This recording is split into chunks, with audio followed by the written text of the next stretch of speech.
এই দুনিয়ায় কিছু মানুষ এমন আছে যাদের দেখে মনে হয় যেন তাদের কাছে কোনো সুপার পাওয়ার আছে, কিন্তু সত্যি বলতে গেলে এগুলো কোনো শক্তি নয়, বরং এগুলো হলো কিছু ভয়ঙ্কর রোগ। যদিও তারা আমাদের কাছে বাইরে থেকে কিছু বিশেষ আর আলাদা মনে হয়, কিন্তু ভেতরে ভেতরে তারা যে কষ্ট আর সংগ্রামের মধ্যে দিয়ে যায় তা ভয়ঙ্কর। তো আজকের এই ভিডিওতে আমরা এমনই কিছু অদ্ভুত এবং বিরল রোগ সম্পর্কে জানবো। Access screen. অস্ট্রেলিয়ায় জন্ম নেওয়া এই শিশুটিকে দেখে শুধু ডাক্তাররাই নয়, এমনকি তার বাবা পর্যন্ত পুরোপুরি অবাক এবং ভয় পেয়ে গিয়েছিলেন, কারণ আজ পর্যন্ত কেউ এমন কন্ডিশন দেখেনি। ডাক্তাররা তো এটাই বুঝতে পারছিল না যে এর চিকিৎসা কি বা কোন ওষুধ কাজ করবে।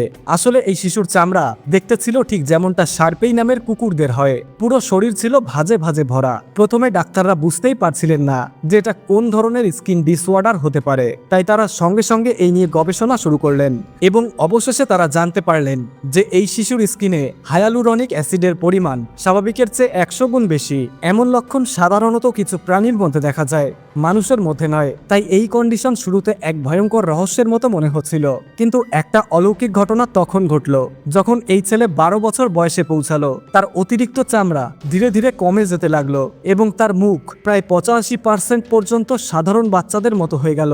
শুরুতে এই শিশুর বাবা মা খুব ভয় পেয়ে গিয়েছিলেন। তারা মনে করেছিলেন তাদের ছেলে হয়তো সারা জীবন এমনই থাকবে, কিন্তু এটা যেন এক অলৌকিক মিরাক্কেলের মতো ছিল। যত বড় হতে লাগলো এই বাচ্চার ভাঁজ ভরা ত্বক ধীরে ধীরে পুরোপুরি স্বাভাবিক হয়ে গেল